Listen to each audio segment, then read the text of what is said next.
Hello students, welcome to Srinath Academy Intermediate Second Year Physics నుంచి one of the most important 8 marks question discuss చేయబోతున్నాం. It is nothing but how are stationary waves formed in a closed pipe. So closed pipes లో stationary waves ఎలా form అవుతాయి? Explain the various modes of vibrations and obtain relations for their frequencies. So వాటిలో ఎటువంటి vibrations ఉంటాయి అంటే harmonics ఎట్లాంటి harmonics ఉంటాయి and ఆ హార్మోనిక్స్ యొక్క ఫ్రీక్వెన్సీస్ని కూడా డెరైవ్ చేయమని చెప్తున్నారు స్టూడెంట్స్. ఓకేనా? సో మరిన్ని ఇంపార్టెంట్ క్వశ్చన్స్ కావాలంటే సబ్స్క్రైబ్ టు ద ఛానల్ అనమాట. సో బ్లూ ప్రింట్ చూస్తే మనకి సెక్షన్ 3లో 19th క్వశ్చన్ ఏదైతే ఉందో అది వేవ్స్ చాప్టర్ నుంచి వచ్చే ఛాన్స్ ఉంది స్టూడెంట్స్ ఎగ్జామ్ పేపర్లో. అండ్ ఈ ఛానల్లో మీకు 6th to 10th చూడొచ్చు ఐఐటి నీట్ ఆల్ సబ్జెక్ట్స్ సంబంధించిన previous questions, important questions, EAMCET, POLYCET ఇవన్నీ 100% free and high quality content మీకు వస్తుంది స్టూడెంట్స్. దీనికోసం మీరు సబ్స్క్రైబ్ చేయండి, లైక్ చేయండి, షేర్ చేయండి, కామెంట్ చేయండి మీకు ఏమైనా డౌట్స్ ఉంటాయి. ఓకేనా స్టూడెంట్స్? నెక్స్ట్ సో వేవ్స్ అని ఈ చాప్టర్ని మనం చూస్తే కనుక దీంట్లో ఉన్న ఇంపార్టెంట్ క్వశ్చన్ చూస్తే how are stationary waves formed in closed pipes. Closed పైప్స్లో స్టేషనరీ వేవ్స్ ఎట్లా ఫామ్ అవుతాయి? So the pipe open at one end and close at another end is known as a closed pipe. Closed pipe అంటే ఏంటి? So ఇలా ఉందనుకోండి ఒక pipe students. So ఇది ఒక పైపు, ఇటు సైడ్ క్లోజ్ అయిపోయింది, ఇటు సైడ్ ఓపెన్ అయింది, దీన్ని మనం క్లోజ్డ్ పైప్ అని అంటాం students. So if the waves with same frequency or sent through the closed pipe, the waves get reflects from closed end when the incident and the reflected waves with same frequency and in the opposite direction superimpose the stationary waves formed in the closed pipe. ఏం లేదు students, so దీంట్లోకి మనం waves పంపిస్తాం. So వేవ్స్కి ఎంతో కొంత frequency ఉంటుంది. So అవి ఇట్లా వెళ్ళి ఇక్కడ రిఫ్లెక్ట్ అయ్యి మళ్ళీ తిరిగి వస్తాయి. సో వెళ్ళిన వేవ్ కానీ రిఫ్లెక్ట్ అయ్యి వచ్చిన వేవ్ కానీ రెండిటికి సేమ్ ఫ్రీక్వెన్సీ, రెండిటికి సేమ్ యాంప్లిట్యూడ్, రెండిటికి సేమ్ ఇంకేముంటాయి amplitude, frequency and wave length అన్నీ సేమ్గా ఉంటాయి. So incident wave and reflected wave ఈ రెండు సూపర్ ఇంపోజ్ అవుతాయి. ఈ రెండు అన్నీ సేమ్గా ఉండి ఆపోజిట్ డైరెక్షన్స్లో వస్తున్నాయి కాబట్టి ఈ రెండు సూపర్ ఇంపోజ్ అవుతాయి. అట్లా మనకి స్టేషనరీ వేవ్స్ అనేవి, స్టాండింగ్ వేవ్స్ అనేవి క్లోజ్డ్ లూప్స్లో మనకి క్లోజ్డ్ పైప్లో మనకి ఫామ్ అవుతాయి స్టూడెంట్స్. సో స్టేషనరీ వేవ్స్ ఎట్లా ఫామ్ అవుతాయి అంటే ఈ ఎక్స్ప్లెనేషన్ మనం రాయొచ్చు అనమాట. అండ్ మనం చూస్తే కనుక ఓపెన్ ఎండ్ దగ్గర పార్టికల్స్ అనేది ఫ్రీగా మూవ్ అవ్వచ్చు కాబట్టి అక్కడ ఎప్పుడు కూడా యాంటీనోడ్ అనేది ఫామ్ అవుతుంది. అండ్ క్లోజ్డ్ ఎండ్ ఏదైతే ఉందో ఇక్కడ ఏదైతే వేవ్ వెళ్ళిందో అది రిఫ్లెక్ట్ అయ్యి వస్తుంది కాబట్టి అక్కడ మీ ఇంటెన్సిటీ, యాంప్లిట్యూడ్ 0 అయిపోతాయి కాబట్టి అక్కడ ఎప్పుడు కూడా నోడ్ అనేది ఉంటుంది అనమాట. సో ఇది ఎట్లా ఫామ్ అవుతాయి ఈ స్టేషనరీ వేవ్స్ క్లోజ్డ్ పైప్స్లో అనే దానికి ఎక్స్ప్లెనేషన్ అండ్ ఈ మ్యాటర్ మీరు రాయండి.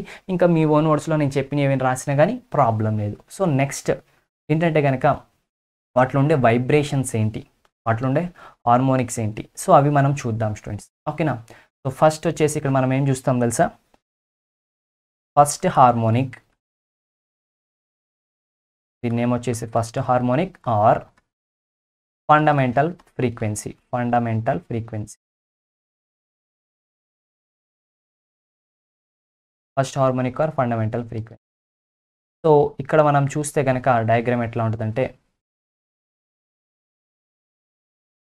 ఇది క్లోజ్డ్ ఎండ్, ఇది ఓపెన్ ఎండ్ అనమాట. ఇది క్లోజ్డ్ ఎండ్ అండ్ ఇది వచ్చేసి మనకి ఓపెన్ ఎండ్. సో దీని యొక్క లెంత్ వచ్చేసి L ఉంటుంది.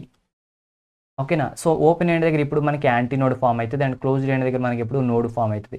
సో ఇక్కడ దీంట్లో మనకు వన్ నోడ్ మాత్రమే ఉంటుంది కాబట్టి సో మనకి వేవ్ అనేది ఇట్లా ఫామ్ అవుతుంది. ఓకేనా? అండ్ ఇక్కడ యాంటీ నోడ్ అండ్ ఇక్కడ వచ్చేసి నోడ్ అనమాట. సో ఇక్కడ మనం చూస్తే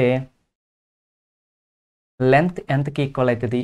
యాంటీనోడ్కి నోడ్కి మధ్య డిస్టెన్స్ ఎంత in terms of wave lens చూస్తే ఇది λ/4 అనమాట.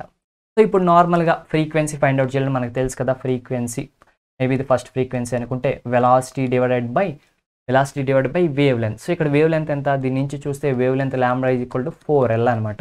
So λ that is equals to V/4L. So N1 ఏదైతే ఉందో అది V/4L వచ్చింది students. That is the first harmonic for the fundamental frequency వచ్చేసి V/4L వచ్చింది. సో ఇప్పుడు నెక్స్ట్ ఏం చేద్దామంటే ఆ తర్వాతది చూద్దాం. సో ఆ తర్వాత దాన్ని మనం ఏమంటామంటే ఇది ఫండమెంటల్ ఫ్రీక్వెన్సీ. ఆ తర్వాత వచ్చేసి ఏంటిదంటే ఫస్ట్ ఓవర్టోన్ అంటాం. ఫస్ట్ ఓవర్టోన్ ఆర్ ఇంకొక నేమ్ ఏంటంటే కనుక దీంట్లో మనం సెకండ్ హార్మోనిక్ అనం కానీ థర్డ్ హార్మోనిక్ అని అంటాం. ఏమంటాం? థర్డ్. ఎందుకు థర్డ్ హార్మోనిక్ అంటామో నేను మీకు అట్ ద ఎండ్లో మీకు చెప్తాను, అప్పుడు మీకే అర్థమైపోతుంది అనుకోండి, నేను చెప్పకపోయినా, బట్ నేను చెప్తాను. సో థర్డ్ హార్మోనిక్ అంటాం. సో ఇక్కడ డయాగ్రామ్ మనం డ్రా చేసుకుంటే కనుక దీని యొక్క లెంత్ ఎల్. సో దీంట్లో మనకి ఒక నోడ్ ఫామ్ అయింది, ఇక్కడ మనకి 2 నోడ్స్ అనేవి ఫామ్ అవుతాయి అనమాట. సో ఇక్కడ ఒక నోడ్ ఫామ్ అవుతుంది, ఇక్కడ ఒక నోడ్ ఫామ్ అవుతుంది, అండ్ ఇక్కడ anti node as it is. So ఇప్పుడు మనం చూస్తే here it is the node, and here it is the node, and here it is the anti node. Okay students, ఇవి మనకున్నాం అనమాట. So anti node, node, node అనమాట. So ఇప్పుడు okay, so length L is equals to how much. ఇక్కడ length ఎంత అవుతుంది చూస్తే మనకి ఈ నోడ్ నుంచి నోడ్కి డిస్టెన్స్ అంటే λ/2, λ/2 ప్లస్ λ/4 అంటే ఈజ్ 3 λ/4 అనమాట, అంతే కదా. సో దీని నుంచి లాంబ్డా వాల్యూ ఎంత అవుతుంది, దట్ ఈస్ 4l/3 అవుతుంది.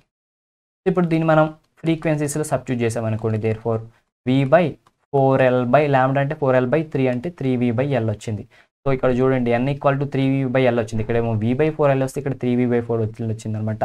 సో అందుకే దీన్ని మనం ఏమంటాం అంటే n3 అంటాం, అందుకే దీన్ని మనం థర్డ్ హార్మోనిక్ అని అంటాం. ఇక్కడ 3 వచ్చింది కదా, ఇక్కడ v/4l ఉంటే ఇక్కడ v/4lకి ట్వైస్ ఉందా, థ్రైస్ ఉంది. సో అందుకే దీన్ని థర్డ్ హార్మోనిక్ n3 అని అంటాం స్టూడెంట్, లేదా ఫస్ట్ ఓవర్టోన్ అంటాం. అండ్ నెక్స్ట్ చూస్తే కనుక సెకండ్ ఓవర్టోన్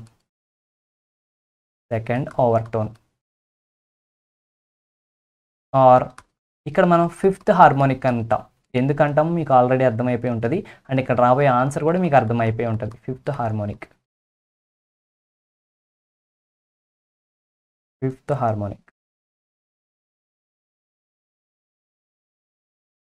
దీని యొక్క లెంత్ ఎల్లే, అండ్ దీంట్లో వచ్చి మనకి ఇంకొక 3 నోడ్స్ ఫామ్ అవుతాయి అనమాట. సో 1 and 2 and 3 ఎక్కువ అయిపోయినాయి నోడ్స్. ఇక్కడ చూస్తే ఇక్కడ 2 నోడ్స్ ఫామ్ అయ్యాయి కదా, ఇక్కడ ఒక నోడ్, ఓకేనా. ఇక్కడ ఒక నోడ్ ఫామ్ అయిన తర్వాత మనకి ఇక్కడ ఒక నోడ్ ఫామ్ అవుతుంది, అండ్ ఇక్కడ ఒక నోడ్ ఫామ్ అవుతుంది, 3 నోడ్స్ అయినాయి.